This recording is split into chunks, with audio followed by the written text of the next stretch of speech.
ওং নমো ভগবতে বাসুদেবায়। ওং নমো ভগবতে বাসুদেবায়। ওং নমো ভগবতে বাসুদেবায়। হরে কৃষ্ণ। তাই ভক্তরা, মাতাজিরা, আজ আমরা এসেছি রমেশ বাবুর বাবার বাৎসরিক, রমেশ বাবুর বাবার বাৎসরিক দিবসে আমরা আজ এই বাড়িতে ভগবত ধামে এসেছি।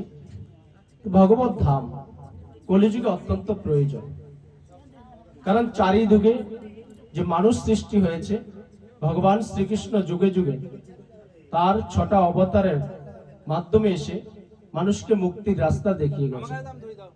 তাই কলিযুগের মুক্তির রাস্তা হলো একমাত্র নাম সংকীর্তন। আমরা যেই ধর্মই করি, যেই শাস্ত্র অধ্যয়নই করি, যেই বৈষ্ণব সঙ্গই করি, আর যেই সামাজিক দায়িত্বগুলো পালন করি, সবকিছু আপনার বৃথা হবে যদি আপনি এক জীবনে কৃষ্ণ ভক্ত না হতে পারেন। তাই ভগবান শ্রীকৃষ্ণ যখন যুগে যুগে আসেন, তিনি এসে 3টে কাজ করেন। তাই কলিযুগে আমরা খুব সহজভাবে ভগবানের নাম করতে পারি, বৈষ্ণব সঙ্গ করতে পারি, সাধু সঙ্গ করতে পারি। সর্বোপরি আমরা এই যে শাস্ত্র পেয়েছি, যেই নাম সেই কৃষ্ণ ভজনিষ্ঠা করি, নামের সহিত আছেন আপনি শ্রী হরি। নামের সহিতই ভগবান শ্রীকৃষ্ণ সম্পৃক্ত আছেন। সেই নামটা কি? হরে কৃষ্ণ কৃষ্ণ কৃষ্ণ হরে হরে, হরে রাম রাম রাম হরে হরে। এই সহজ 16 নাম 32 অক্ষর। আজকে ছোটবেলা থেকে আমরা একটা কথা শ্রবণ করে এসেছি যে এই জীবন কর্মময়, মরিলেই বিশ্রাম হয়। ছোট্ট থেকে বৃদ্ধ, মৃত্যুর আগ পর্যন্ত আমরা সবাই কোনো না কোনো কাজ করতেই হয়। তাই যিনি আমাদের ছেড়ে চলে গেলেন, তিনি কোনো না কোনো দেহ একটা পেয়েছেন। কারণ আমরা এই যে দুর্লভ মানব জীবনটা পাই, আমরা 84 লক্ষ জনি পার করে তারপরে এই দুর্লভ মানব জীবনটা পাই। তাই মানব জীবনটাকে এই জন্য বলা হয়েছে দুর্লভ। আপনি চাইলেই কিন্তু এই মানব জীবনটা পাবেন না। আপনি চাইলে একটা পশুজনিতে যেতে পারেন, আপনি চাইলে একটা গাছপালা হতে পারবেন, আপনি চাইলে একটা ছোট্ট পোকামাকড় হতে পারবেন, আপনি চাইলে একটা কীটপতঙ্গ হতে পারবেন, কিন্তু চাইলে মানুষ হতে পারবেন না। কারণ কি? যে প্রত্যেকটা জনিতে আপনি 4টে জিনিস পাবেন: আহার, নিদ্রা, ভয়, মৈত্রী। কিন্তু মানুষ করছে একটা পশু পাখি এই 4টে কাজে লিপ্ত আছে। কিন্তু ভগবান শ্রীকৃষ্ণ মানব জীবনটাকে শ্রেষ্ঠ জীবন বলেছেন। কেন? যে 4টে কাজের বাইরেও আমরা মুক্তির রাস্তাটা এই জীবনে পাই। মুক্তির রাস্তাটা কেন দেয়? যে আমাদের কর্ম অনুপাতে আমরা একটা দেহ স্থানান্তরিত মৃত্যুর পর আরেকটা দেহ পাবো। আজকে যিনি আমাদেরকে ছেড়ে চলে গেছেন, আমি চিরদিন বেঁচে থাকবো না। এমন নয় যে আমি ধর্ম প্রচার করছি বলে আমি চিরদিন বেঁচে থাকবো, চিরদিন সুস্থ থাকবো, চিরদিন ভালো থাকবো না। মাতৃগর্ভের জন্মের পর থেকে আমাদের এই মানব দেহের 6টা পরিবর্তন হয়। পরিবর্তনগুলো কি? আমি যখন মাতৃগর্ভ থেকে ভূমিষ্ঠ হলাম, একটা পরিবর্তন হলো। কারণ মাতৃগর্ভে আমরা একটা অবস্থায় থাকি, একটা মায়ের গর্ভে খুব কষ্টে থাকি। মাতৃগর্ভে থাকা অবস্থায় আমরা 24 ঘন্টা ভগবানের নাম স্মরণ করি। তাই ভগবানের কাছে শুধু একটা প্রার্থনা করি, কথাগুলো একটু আস্তে বলবেন সবাই কৃপা করে। মাতৃগর্ভে আমরা 24 ঘন্টা ভগবানকে স্মরণ করি, কারণ ভগবানকে স্মরণ ছাড়া আমাদের তখন কোনো কাজ থাকে না। কেন? আমরা মাতৃগর্ভে ছোট্ট একটা জায়গায় আমার এত বড় দেহটা থাকে, আমি খুব কষ্টে থাকি। আর মানুষ যখন কষ্টে থাকে তখনই কিন্তু ভগবানের চিন্তা করে। তাই মাতৃগর্ভ থেকে আমরা যখন ভূমিষ্ঠ হই, একটা আমার পরিবর্তন হলো। তাই শিশু থেকে আস্তে আস্তে যখন আমি একটু বাড়লাম, এই দেহের একটা পরিবর্তন হলো, আমার যৌবন আসলো, তারুণ্য আসলো। তারপরে একটা বয়সে গিয়ে আমি স্থিতিকাল হলাম। তারপরে আমি যদি গৃহস্থ হই, আমি বিবাহ বন্ধনে আবদ্ধ হয়ে আমি বংশ প্রযোজন করলাম, আমার একটা পরিবর্তন হলো। তারপরে কি হবে? আস্তে আস্তে আমার এই শরীরটা ক্ষয় হবে, বৃদ্ধের দিকে যাব। ক্ষয় হতে হতে আমার এক সময় কি হবে? মৃত্যু এসে আমার কাছে হাজির হবে। আপনি না চাইলেও মৃত্যু আপনার কাছে আসবে। ভগবান বলেছে যে আমি তোমাদেরকে দুর্লভ মানব জীবন দিয়েছি, তোমরা যদি আমাকে ভুলে থাকো থাকো, কোনো অবস্থা নেই, আমার কোনো অসুবিধা নেই। কারণ আমি 84 লক্ষ জনি ঘুরিয়ে তোমাকে শ্রেষ্ঠ জীবন দিয়েছি মুক্তির জন্য। আমরা হলাম প্রত্যেকটা জীবের নিত্য স্বরূপ, হলো আমরা ভগবানের নিত্য দাস, আমাদের আসল পরিচয়। কিন্তু আমাদের আসল পরিচয় আমরা ভুলে গেছি। কখন ভুললাম? যখন কাম, ক্রোধ, লোভ, মোহ, মাদ, মাশ্চর্য, এটাকে বলা হয়েছে ষড়রিপু। 6টা রিপু আপনাকে এমন ভাবে আকর্ষণ করেছে, আপনি ভুলে গেছেন সবকিছু।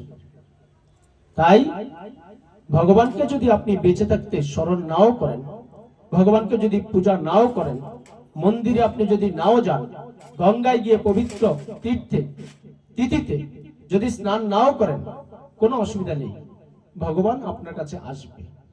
কখন আসবে? শাস্ত্রে বলেছে মৃত্যু রূপে। আমরা এখানে যারা বসে আছি, আমরা কেউ চিরদিন বেঁচে থাকবো না। আমার বাবাও ছিল না, আমার বাবার বাবাও ছিল না, আমিও থাকবো না। আমার যে সন্তান পৃথিবীতে এসছে, তারাও থাকবে না। কারণ গীতাতে ভগবান শ্রীকৃষ্ণ অর্জুনকে বলেছেন যে যার জন্ম হবে তার মৃত্যু অবশ্যম্ভাবী।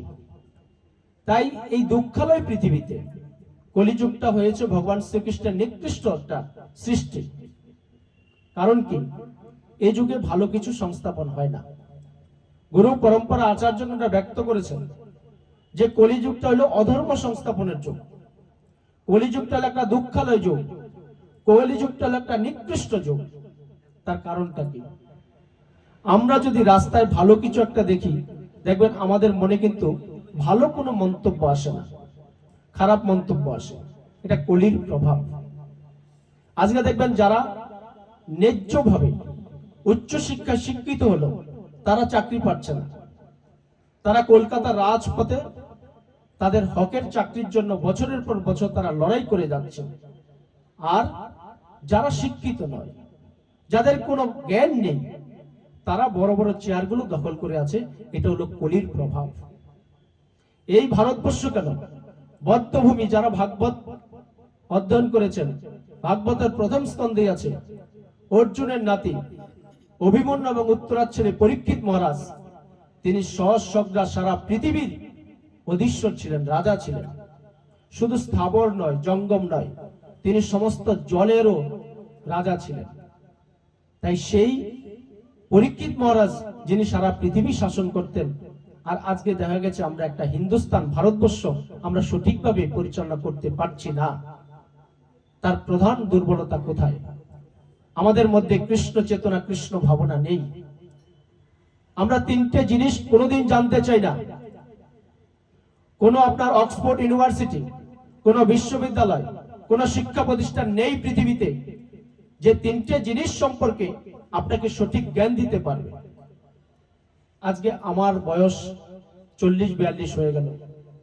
বাবা আমাকে ছোটবেলায় কত কষ্ট করে লালন পালন করলো, লেখাপড়া শেখালো, বিয়ে দিল, সংসার করালো, চাকরি দিয়ে দিল। আমারও একদিন 3 মাথা একসাথে হয়ে যাবে, কিন্তু আমরা জানার প্রয়োজন মনে করি না 3টে জিনিস। আজকে এই ভাগবত ধাম থেকে আপনারা শ্রবণ করুন। প্রথমটা হলো যে আমি কোথা থেকে এসেছি।